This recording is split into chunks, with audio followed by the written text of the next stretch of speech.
அனைவருக்கும் வணக்கம். தமிழ் வினாவிடைகள் என்ற தலைப்புல நாம் இன்றைய வினாக்களை காணலாம்.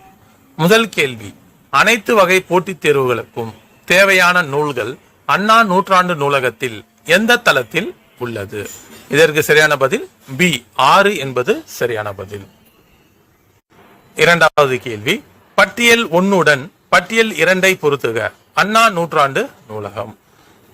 பட்டியல் 1, பட்டியல் 2. ஏ தரைத்தளம், இதுல என்ன அமைந்திருக்குதுன்னு பாத்தீங்கன்னா 2 பிரெய்லி நூல்கள். பி முதல் தளம், இதுல என்ன அமைந்திருக்குதுன்னு பாத்தீங்கன்னா குழந்தைகள் பிரிவு. சி 2ஆம் தளம், இதுலனா தமிழ் நூல்கள். டி 3ஆம் தளம், இதுல அரசியல் சார்ந்த நூல்கள். அப்போ இதற்கு சரியான பதில் பி 2, 1, 4, 3 என்பது சரியான பதில்.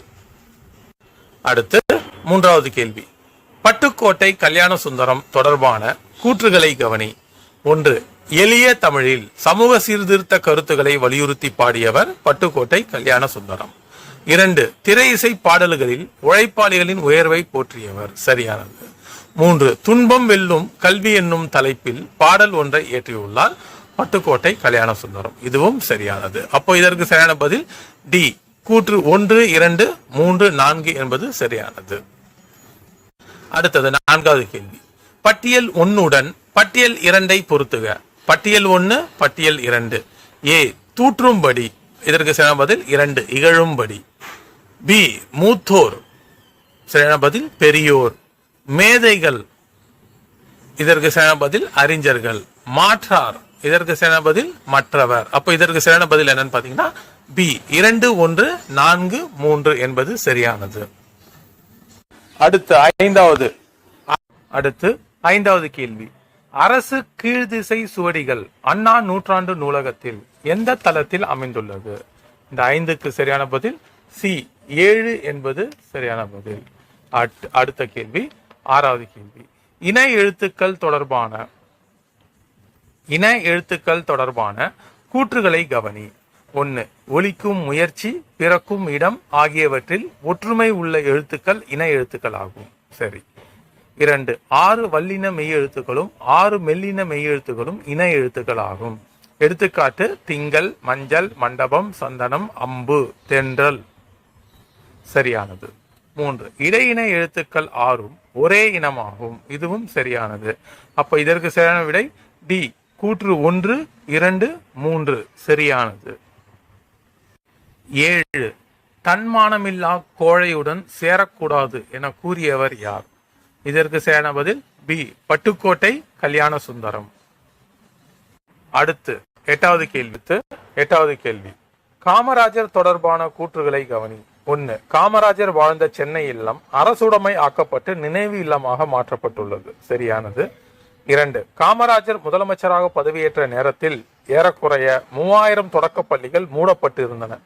அவற்றை திறக்க ஆணையிட்டார். சரியானது. 3. மாநிலம் முழுவதும் அனைவருக்கும் இலவச கட்டாய கல்விக்கான சட்டத்தை இயற்றி தீவிரமாக நடைமுறைப்படுத்தினார். இதுவும் சரியானது. அப்போ டி கூற்று 1, 2, 3 சரியானது. அடுத்து 9வது கேள்வி, காமராஜர் தொடர்பான பின்வரும் கூற்றுகளை கவனி. சென்னை மெரினா கடற்கரையில் காமராஜர் சிலை நிறுவப்பட்டுள்ளது. சரியானது.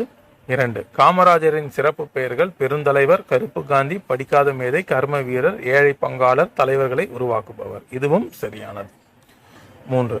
மாணவர்கள் பசியின்றி படிக்க மதிய உணவு திட்டத்தை கொண்டு வந்தவர் காமராஜர். இதுவும் சரியானது. அப்ப இதற்கு சரியான பதில் டி கூற்று 1, 2, 3 சரியானது. அடுத்து 10வது கேள்வி, தமிழர் பெருவிழா தொடர்பான கீழ்காணும் கூற்றுகளில் சரியான கூற்றுகளை தேர்வு செய்க. 1. போகி திருநாள் பழையன கழிதலும் புதியன புகுதலும் மார்கழி மாதத்தின் இறுதி நாளில் கொண்டாடப்படுகிறது. சரியானது. 2. மாட்டுப் பொங்கல், மாடு என்ற சொல்லுக்கு செல்வம் என்ற பொருளும் உண்டு. மஞ்சு விரட்டு என்பது மாடுகளை அடக்கி தழுவும் வீர விளையாட்டு ஆகும். சரியானது. 3. தை மாதத்தின் முதல் நாள் திருவள்ளுவர் நாள் கொண்டாடப்படுகிறது. இதுவும் சரியான பதில். சரியான பதில் டி கூற்று 1, 2, 3 சரியானது. அடுத்து 11வது கேள்வி, பொருத்துக மயங்கொழிகள். ஏ லகரம், இது எங்க பிறகுதுன்னா நா மே பற்களின் அடியை தொடுதல். அடுத்து பி லகரம், இது எங்கன்னா நா மேல் அன்னத்தின் நடுப்பகுதியை தொடுதல். ரகரம் இது எங்கன்னு பார்த்தீங்கன்னா நாவின் நுனி மேல் அன்னத்தில் முதல் பகுதியை தொடுதல். ரகரம் இது எங்கன்னா நாவின் நுனி மேல் அன்னத்தின் மையப்பகுதியை உரசுதல். அப்ப இதற்கு சரியான பதில் டி 3, 4, 2, 1. அடுத்து 12வது கேள்வி. பெருவாயின் முள்ளியார் பற்றிய சரியான கூற்று மற்றும் கூற்றுகள் எவை? 1. ஆசாரக்கோவையின் ஆசிரியர் பெருவாயின் முள்ளியார் ஆவார். சரியானது. 2. பெருவாயின் முள்ளியார் பிறந்த ஊர் களத்தூர். இது தவறானது.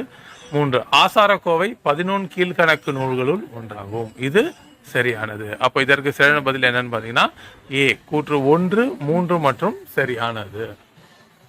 ஏ 1 மற்றும் 3 மட்டும் சரியானது.